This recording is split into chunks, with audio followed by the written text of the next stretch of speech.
Good afternoon, Tech Nation. Thank you all for participating in today's webinar.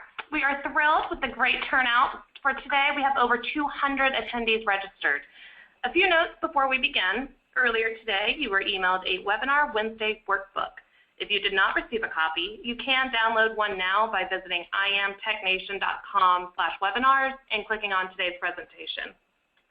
During today's webinar, all lines will be muted, but you can submit questions throughout the presentation by using the questions feature located in the dashboard on the right-hand side of your screen. If you have any difficulty, please don't hesitate to email us at webinar@mdpublishing.com. Today's webinar is eligible for 0.1 CE credits from the ICC. To obtain your certificate of attendance, you must complete the post-webinar survey at the conclusion of today's presentation, and this survey will appear immediately on your computer screen. Don't forget that many of our same speakers and presentations from our Webinar Wednesday series are featured at our annual trade shows. Our next trade show, the Imaging Expo, will be held July 22nd through the 24th in Indianapolis. Please visit us at theimagingexpo.com for the entire educational schedule and registration. TechNation would like to thank our sponsor, Universal Medical Resources, Inc. UMRI has nurtured a business philosophy founded on offering comprehensive nuclear medicine equipment services at reduced price. UMRI products and services include new and refurbished nuclear imaging systems, quality parts, excellent equipment service, training courses for clinical engineers, camera system moves, technical and clinical support, flexible financing options, and more. For more information, visit www.uni-med.com. Our presenters today are Charles Lovell Jr. and Nik Iwaniw. Charles Lovell Jr. has been the CEO at Caldwell Medical Center since 2004. Previously, he was an executive at Muhlenberg County Hospital in Greenville, Kentucky, and CEO at Bolivar Community Hospital in West Tennessee. Charles received his nursing degree at Methodist School of Nursing in Memphis and a master's in public administration at Tennessee State University. Charles, whenever you're ready. Thank you, Bethany. For those of you that don't know where Western Kentucky is, I'm located in the beautiful Twin Lakes area, about as far west as you can go in Kentucky. But I'm calling in today from Hosky, North Carolina, where I'm participating in a walk to raise awareness of the plight and the fragility of small rural hospitals. It's a 283-mile walk from North Carolina to D.C. I'm only doing 100 miles of the walk, but if you're interested in at least following our course, I would encourage you to go to www.thewalknc2dc. It's my pleasure to join you today and talk to you about our facility. We are located in rural Western Kentucky. Our closest secondary and tertiary facility is about 50 to 60 miles away. So it is a good drive to get to a larger facility. Our population of our community is about 20,000, with the largest percentage of those being people over the age of 65 years old. So therefore, at our hospital, the majority of our patients that we serve are Medicare population. About 70 to 75% of our population is Medicare. The median household income is between $37,000 and $40,000. I want to talk to you a little bit about our hospital. We have about 20 physicians and 8 nurse practitioners that service our community, a very active radiology department with a full-time radiologist. And for a hospital our size, that is something that we are very proud of, to have our own full-time radiologist 24/7. We are anticipating getting a new cardiologist coming to the community in the third quarter of this year. We have state-of-the-art diagnostic imaging technology that has been dramatically improved to help our patients with our patient services and our mortality being decreased. Imaging, we have nuclear medicine, we have regular X-ray, fluoroscopy, digital mammo, ultrasound, CT, DEXA, and MRI. We are able to provide the needed clinical services that the community deserves while still remaining viable. We continue to produce high-quality diagnostic information that leads to positive patient outcomes and better services for our community. Leveraging affordability, price, state-of-the-art equipment such as reconditioned SPECT that match current clinical needs has been greatly improved by working with Universal Medical Resources. Partnering with equipment and service vendors to keep current is very important in keeping your hospital viable and looking for alternative methods to be able to provide these services. I want to mention just briefly the relationship that we have with Universal.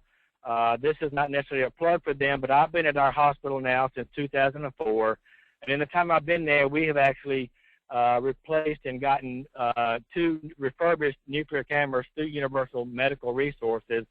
And I would just encourage you, if you want to expand your services or improve your services in diagnostic imaging, to reach out to Nik and the staff at Universal, because it, again, is a very affordable way to provide state-of-the-art expert technology. And in April of this year, we actually replaced one of our nuclear cameras with one that now does not only routine nuclear medicine, but also cardiac nuclear medicine. And so we have equipment that mirrors the hospitals that are 60 miles away from us and can provide the same state-of-the-art technology. So at this point, it's my pleasure to turn the program over to Nik.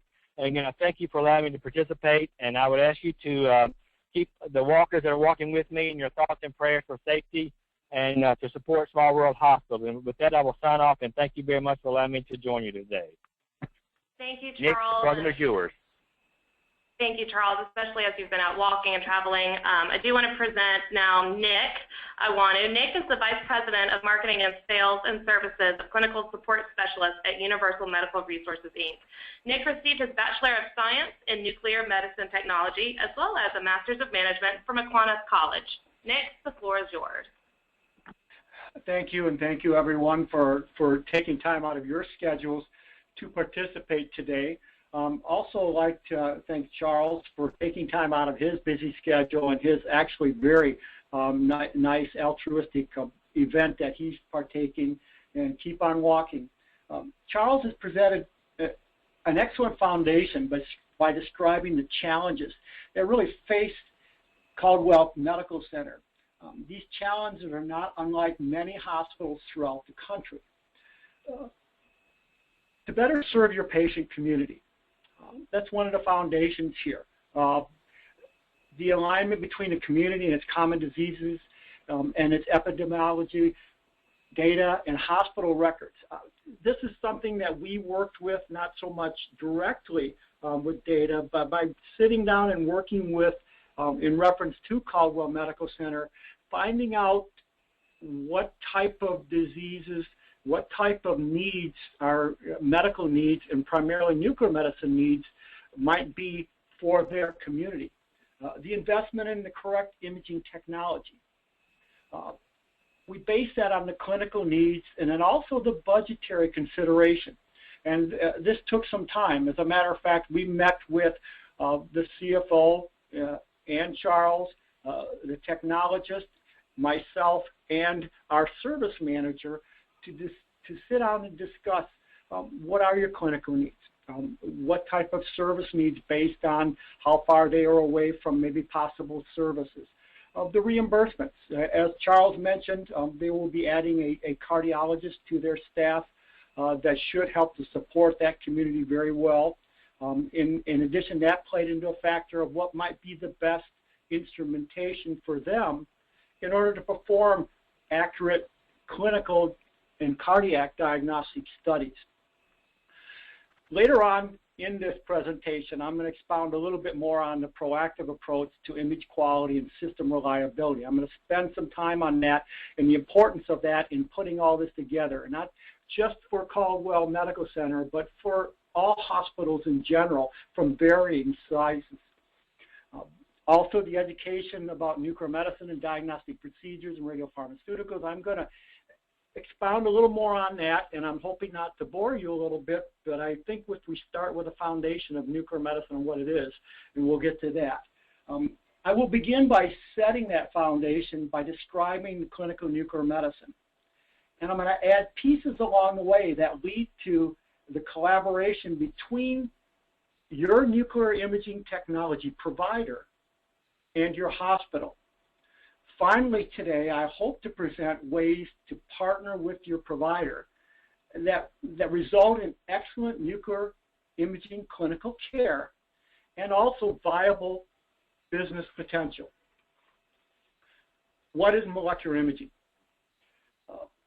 These statements here, I was able to draw from as you'll see on the bottom, the Society of Nuclear Medicine and Medical Imaging, or Molecular Imaging. from their website.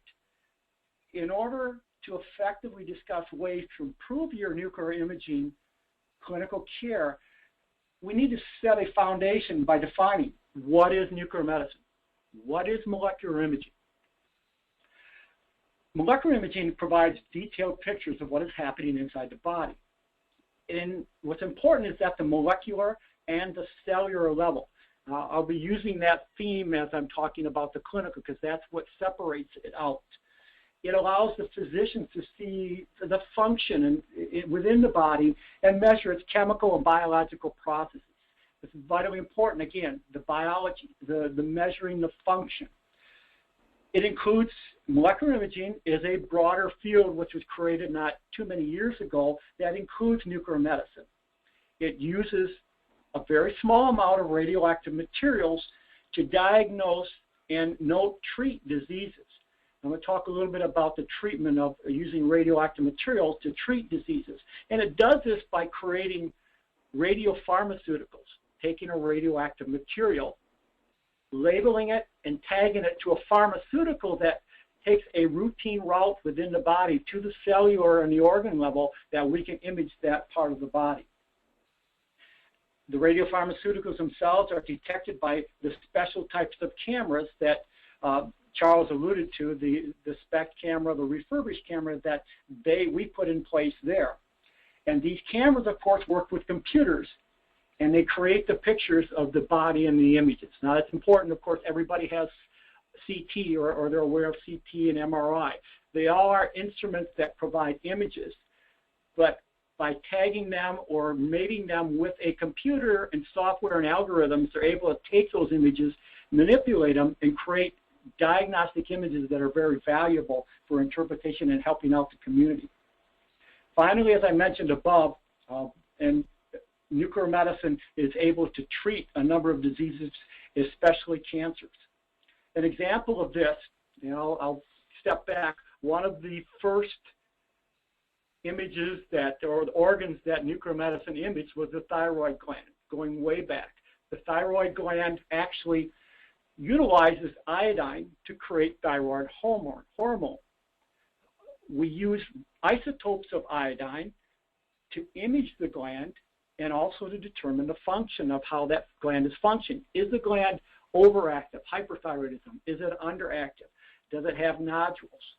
By using a different isotope of iodine, iodine-131, it has a higher energy. It emits a beta emitter. This higher energy is able to treat overactive thyroids, preventing surgery. It also is able to treat cancer of the thyroid post-surgery in order to determine if there's any remnants of the cancer. Just real quickly, when cancer of the thyroid, they remove the thyroid gland. Of course, removing the thyroid gland is not an easy task because next to the thyroid gland are the laryngeal nerves. You have your parathyroid glands, which control calcium. There's a lot of blood supply, so they may not get all of the cancer. By using radioactive iodine, we can treat that and eliminate those cancer remnants. What is SPECT? Single photon emission computed tomography, another acronym that we use in medicine, all full of acronyms. In addition to SPECT, there's non-SPECT imaging, of course, that we use in nuclear medicine technology to provide the information about the function within the major organs of the body. The SPECT in nuclear medicine imaging, it can define abnormalities very early in the progression of a disease. And these are long before a lot of the medical problems are apparent with some of the other diagnostic tests because, again, we're dealing with function, metabolism. Has the ability to characterize and quantify physiologic and metabolic functions.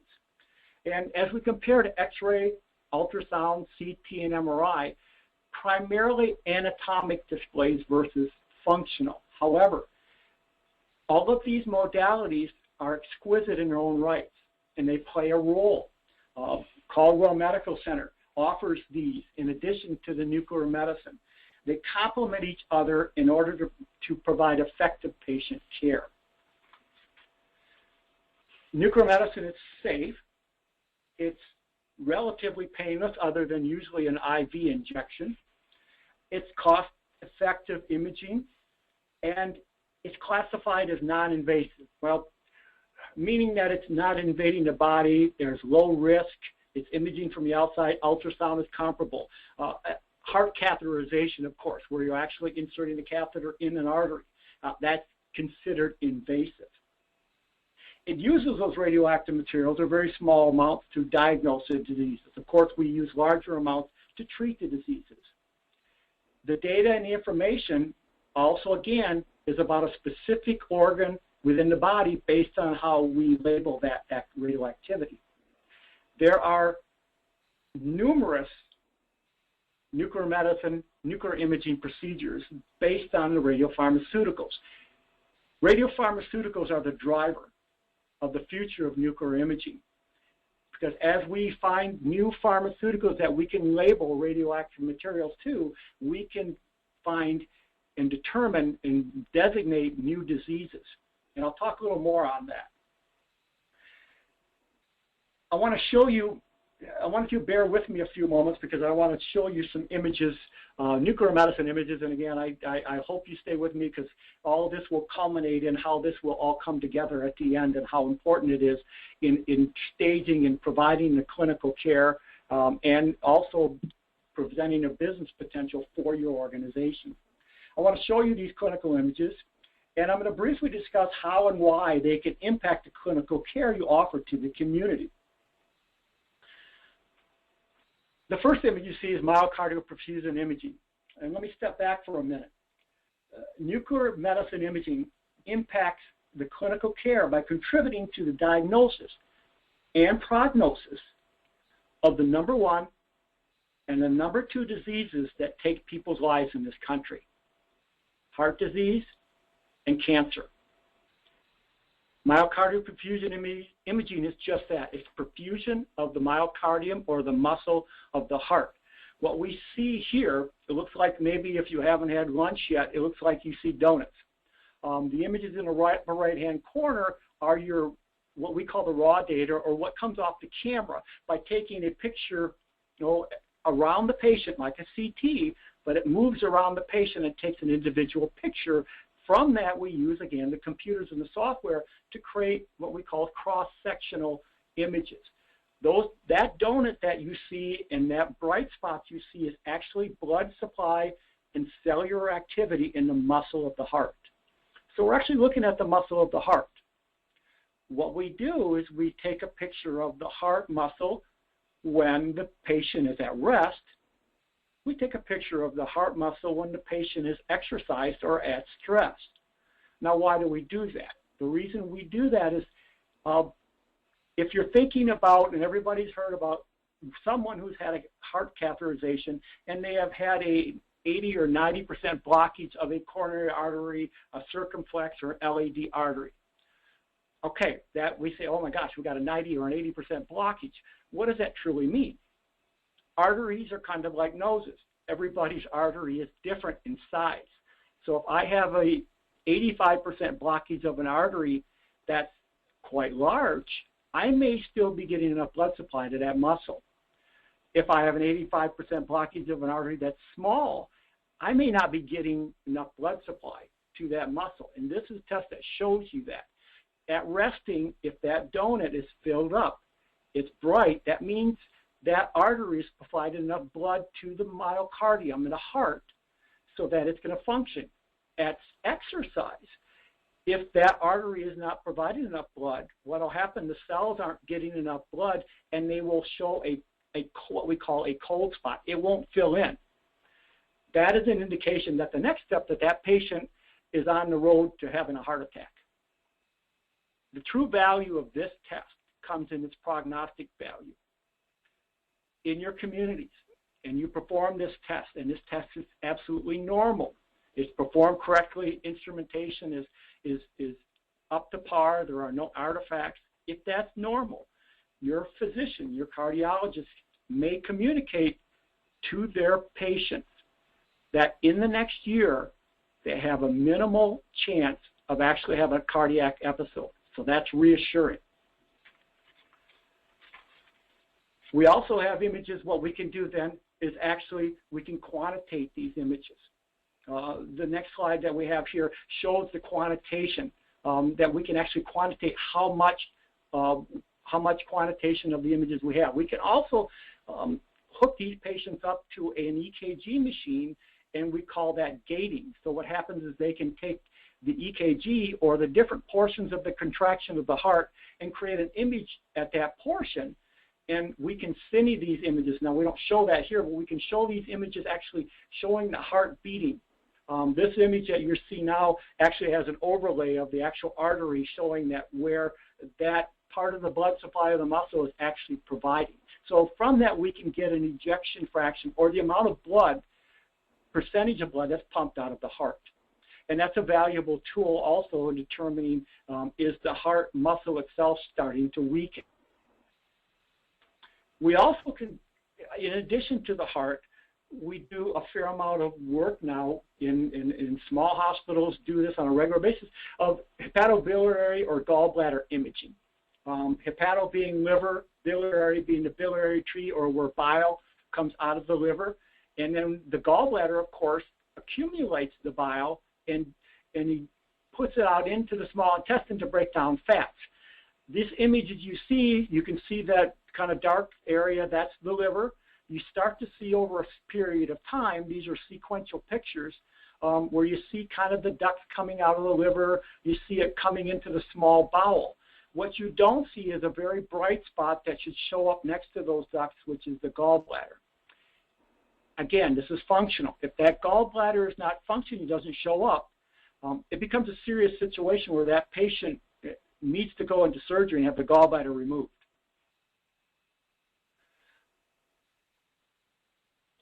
I'm going to take a little time with this because this is a very distinct scan image of the total body. It's bone scan imaging. It's using a calcium, radioactive analog of calcium. And what we do is we inject this. And again, what we're seeing here, you see all of these dark spots. This is the front view on the left and the back of the patient on the right. We can scan a patient in nuclear medicine from head to toe. This helps out in determining whether a cancer has spread to the bones. All of those very bright spots you see in the ribs, in the spine, in the skull, in the hip, that is metastasis or spread of a cancer to the bones. Again, very sensitive. If I were to take an x-ray of maybe that spine, anatomically there would have to be a considerable amount of bone breakdown in order for it to show up. Because we only need about a 4 or 5% change metabolically, we can determine these very early on to help with the patient. Prostate, lung, and breast cancers are notorious for spreading to bone. The bone scan also, when it deals with the breast patients that have a mastectomy, quite often we'll get a bone scan as a baseline if it's normal. It's a way of determining on a regular basis periodically to make sure that it's not spread to the bone. Overall, the medical impact and the clinical applications of nuclear medicine are widespread. With SPECT and the planar imaging, all of these tests incorporated can help out your community. It helps out the health because these tests can be done locally. If you refer back to that total body bone scan with the cancer, consider the case of a patient that's at Caldwell Medical Center. You could just imagine that that metastasis probably was resulting in a fair amount of bone pain. That patient has to travel an hour plus to get these tests done. When Caldwell Medical Center or your local hospital can perform these very readily and make it close so that it's not only convenient for the patient, but it's also best for them from a psychological standpoint because they are home. Again, the widespread use of radioactive materials in nuclear medicine. We talked about heart disease, the gated SPECT, which was actually gating and getting ejection fractions. I showed you the myocardial perfusion imaging. MUGA, I didn't talk about, is actually a test of another way of gating, labeling red blood cells and gating, and it's a quick test to determine an ejection fraction, especially for patients, cancer patients who are on chemo. Chemotherapy is very toxic to the heart. So we're determining real quickly, is the heart starting to be jeopardized by the chemotherapy, because we don't want to die of heart failure before we cure the cancer. I talked about the cancer of the bone scans. We also do breast imaging in nuclear medicine. Mammography, of course, in dense breasts and other breasts can miss or is very difficult to find tumors at times. We can inject a radioactive material that localizes in the tumors. Sentinel node imaging has grown considerably in nuclear medicine in the recent years. As a matter of fact, there's a new radiopharmaceutical, again, the driver, called Lymphoseek, that actually helps to determine the spread of the cancer. And this is actually looking at the lymph system. In breast cancer, what happens is that the metastasis quite often spreads by the lymph system throughout the body. What we can do with the radioactive material is inject it around the breast, follow it in the lymph node, and it determines what's called the sentinel node. As it localizes in that node, that is the first node in the lymph system that it spreads to. The surgeon can go in, remove that node, and biopsy it. If the node is clear of cancer, it's a very good prognosis. We can make a pretty good, reliable determination that it hasn't spread. Liver, gallbladder, I showed some of those. In your local hospital, gastric emptying. A lot of people have a lot of stomach problems. We can actually label radioactivity, put it in food, have the patient eat it, and see how well the stomach is functioning.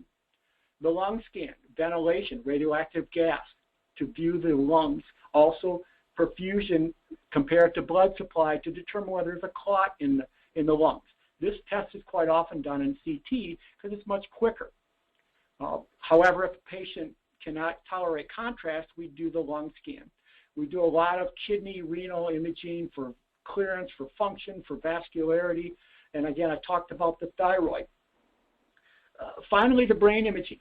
This has grown considerably in recent years. Alzheimer's disease is a very prominent disease.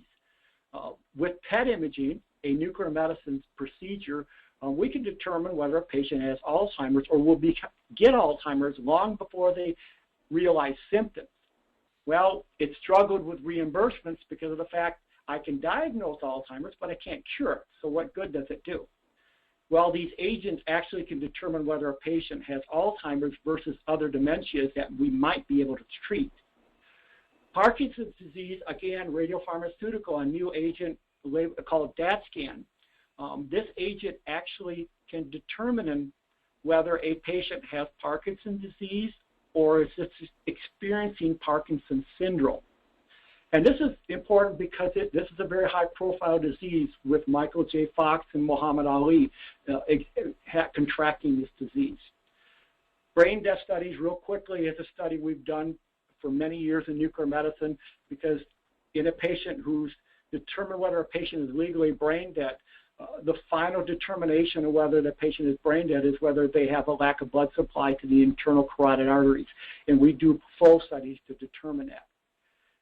Very recent, and this is very important, recent that's come out in the literature, is our veterans returning from war. They exhibit post-traumatic stress disorder and traumatic brain injury. By using brain SPECT with a routine nuclear medicine camera, SPECT camera, it's now come out recently that we can determine whether that patient is exhibiting PTSD or whether they have traumatic brain injury. How do we streamline your clinical care in your nuclear medicine department? We've talked about the foundation of the clinical aspect, how important that is to your community. Now we've got to image that in your nuclear medicine department. In order to do that, this accurate diagnosis and image quality is extremely important. That also means that the system reliability is quite vital. In a lot of the small communities, they may not have an opportunity to have a technologist there every day, which means if they're only imaging patients or have the opportunity to image patients a couple of times a week, The reliability becomes exasperated of that camera, because if the camera's down, now we've delayed those images, and they may have to go further away, and we wish not to have that happen. So a proactive approach to image quality and system reliability is vitally important.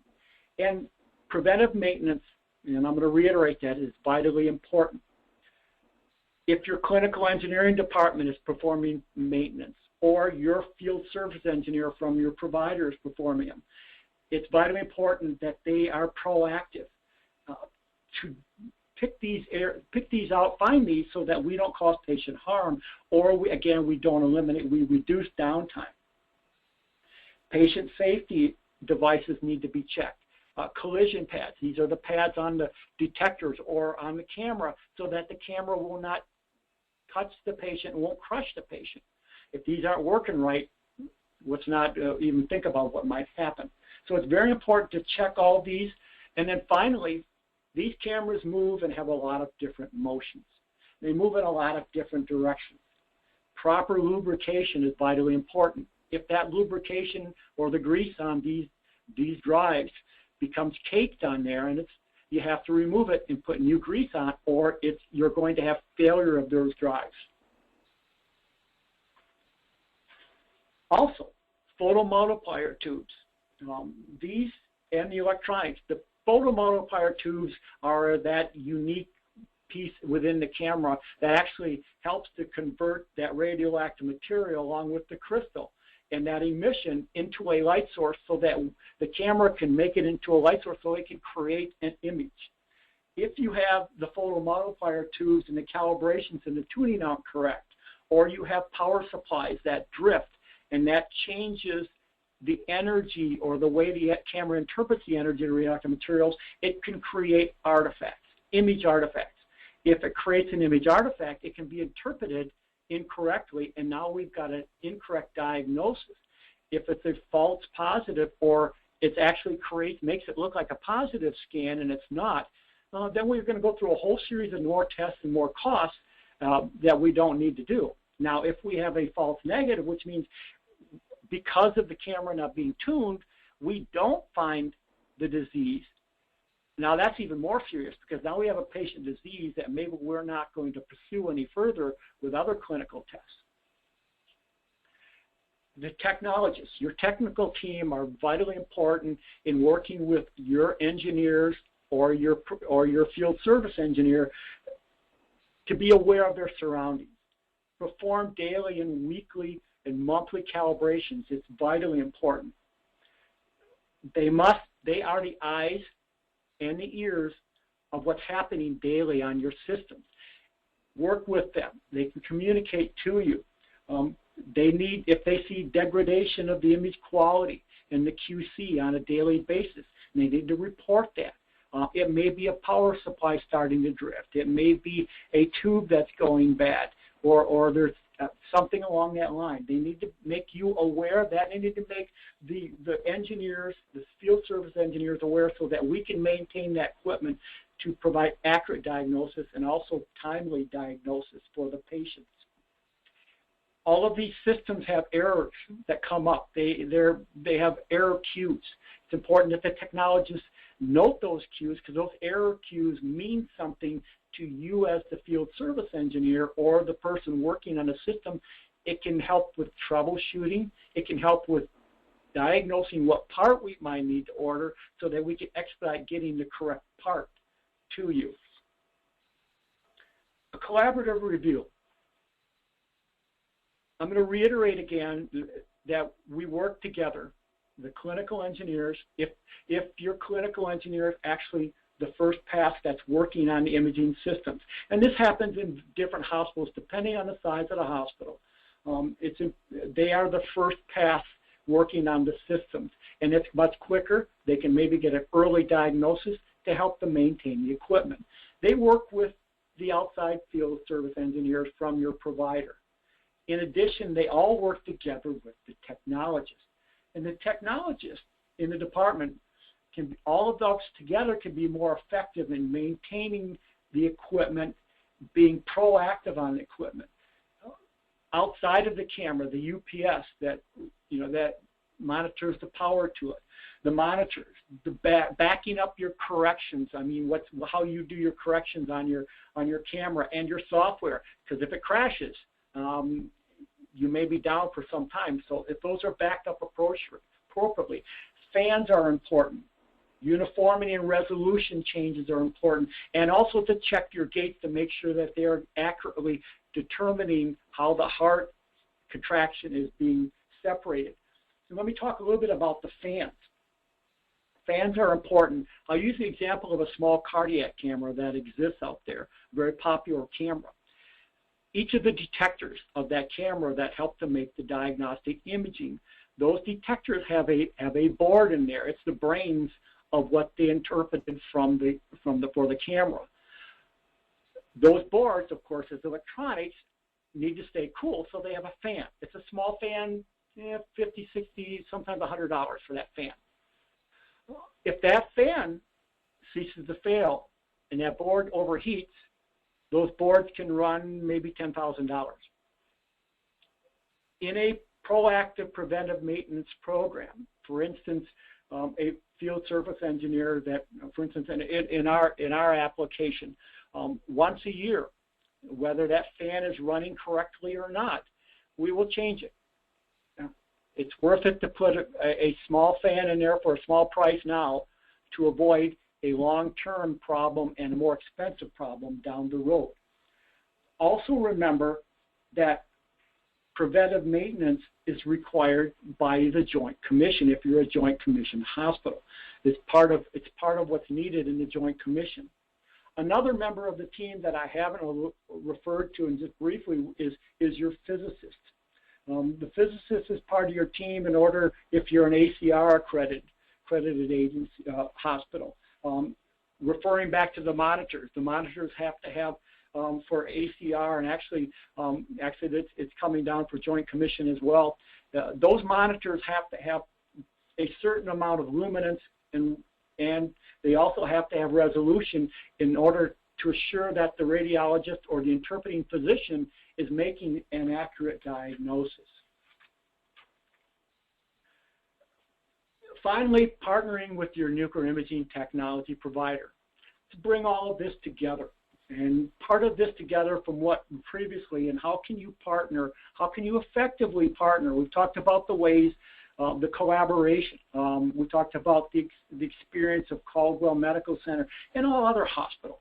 And this doesn't refer just necessarily to Universal Medical Resources, but any provider that you may wish to partner with. And I want to use that term partner in a standpoint in that we can work together to help each other out.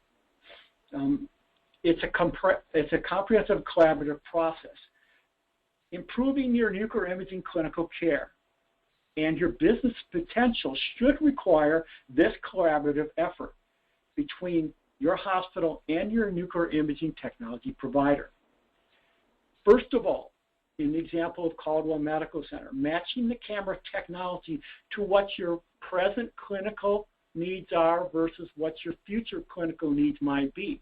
We can discuss, is the camera upgradable before you purchase? Advise, and where is the hospital might be going to make a purchase now or have a system that they can upgrade down the road. Of course, working with the small hospital and your provider, cost analysis on new camera systems versus reconditioned or refurbished camera systems. Of course, new camera systems are going to be much more expensive. But based on what your needs might be in consultation, or based on maybe some of your space requirements or where you wish to go in the future, sometimes a new camera, maybe in the long run, may be the best alternative. But we can work together with your provider to help to make those decisions.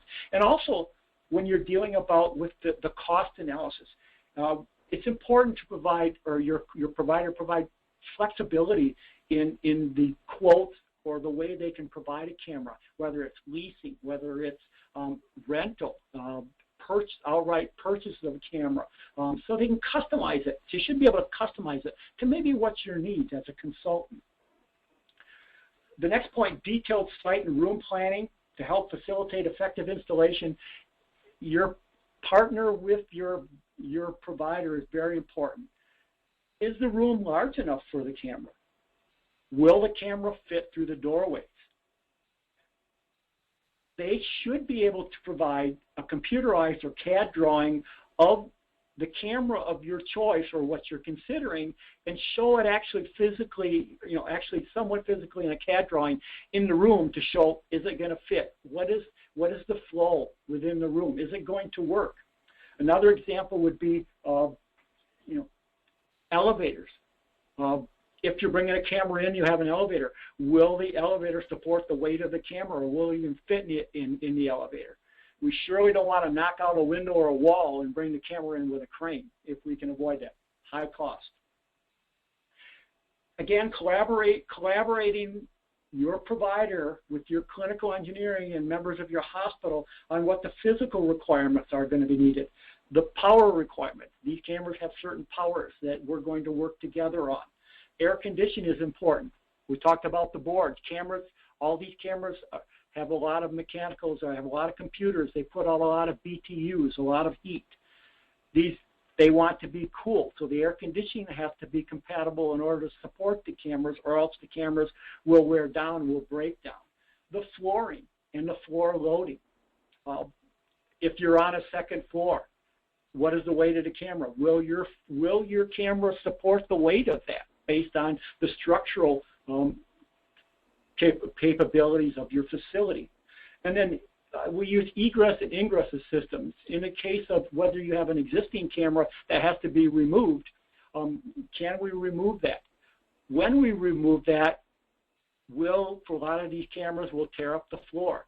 If the flooring is torn up, we want to coordinate that so we can have the flooring replaced, so that when we remove that camera, another camera, your new camera, is put in place so that we can diminish the amount of time that you may be without services, or reduce that to a minimum. It's important for your provider to communicate with your technologists and your technical staff on the effective placement of that camera within the room. Can you bring a stretcher in the room? Can you bring a patient bed in the room in order to image or transfer that patient? Can you accommodate wheelchairs? Will the camera perform all of its mechanical motions for imaging in the space allotted?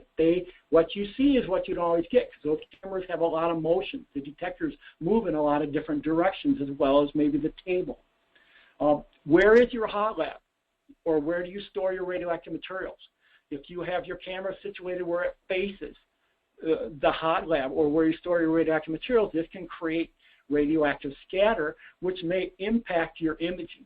Also, where is your waiting room? These all can be consulted with your provider. Where are your patients going to be seated? For instance, you're scanning a patient. You've injected the next patient with a radioactive material. They're in a waiting room. If the waiting room's right outside the door and the camera is facing that door, well, you'll get scatter, and that's going to degrade your image quality. Also, does your provider or your intended provider provide parts and have parts readily available? Can they be shipped and readily there, expedited overnight? Does your provider have the parts inventory, so they actually have it in inventory rather than to source that out? These are good questions to work with your provider on in order to implement effective service and maintenance when you're purchasing equipment or you're looking at servicing equipment. Finally, effective training. The training strategy for all of your applicable hospital personnel is vitally important. Clinical engineer training. As I spoke to earlier, there are a number of clinical engineers now who are responsible for maintaining their imaging equipment, or at least be the first pass and make diagnosis, which can expedite your service and expedite your uptime. Does your provider provide training programs that can help your engineers, your biomedical engineers, and your clinical engineers to provide that first pass training and reduce your costs? Technologist training is very important. when you're training a technologist, train them to operate the systems. Also train them to safety operations of the equipment, the proper processing, consulting with them as technologists to clinically provide the best clinical information for the interpreting physician. Also, for instance, an example, when we met with Caldwell Medical Center, we talked about, and I also met with their medical staff and was available to determine what is their patient population. Also to make them aware and communicate to them if you have a new system or if you've got a SPECT system or an upgraded system. In the case of Caldwell Medical Center, the system that was installed there now has ready capabilities for doing nuclear cardiology. Make them aware, communicate with them that these services are now available for their patients. So their patients that come to them in the community can stay within the community. It's interesting, I was at a hospital or heard from a technologist who was actually out in the public and was speaking with not actually a patient, but someone in the community. And they were talking about, we talked about gastric emptying, and they had this study, and they said they went an hour away to get the study. They, or maybe their physician, was not aware that that procedure could have been done 5 minutes away, so that patient did not really need to travel that far. That's part of the medical education, for the medical staff to make them aware. And also with housekeeping. Housekeeping or environmental services. Very important in the housekeeping realm that they are aware, of course, you have radioactive materials, there's regulations, they're either the state or the NRC controls those, so you have to have postings, but they should be aware of what they can touch, what they can't clean, and to reiterate that on a regular basis as staff is turned over. That's part of all this portfolio of bringing this all together. Working with Caldwell Medical Center is not uncommon for a provider. Charles Lovell is on a walk because of the critical access hospitals and some of these small hospitals, especially in independent hospitals such as they are trying to remain viable as independents for their community. They're trying to do that. They need to work with not just nuclear medicine vendors, but other providers in order to effectively and partner with them so that they can maintain and be viable. In closing all of this, yes, healthcare is a business, and businesses must remain financially viable. However, the business of healthcare is unique in that it's a business. Its business is about the health of the people and the families in its communities. And it needs to remain clinically and financially viable to continue to serve the community. I want to thank all of you again for participating. I hope I held your attention until the end. I do believe we have some time for some questions here. I left a little bit of time at the end.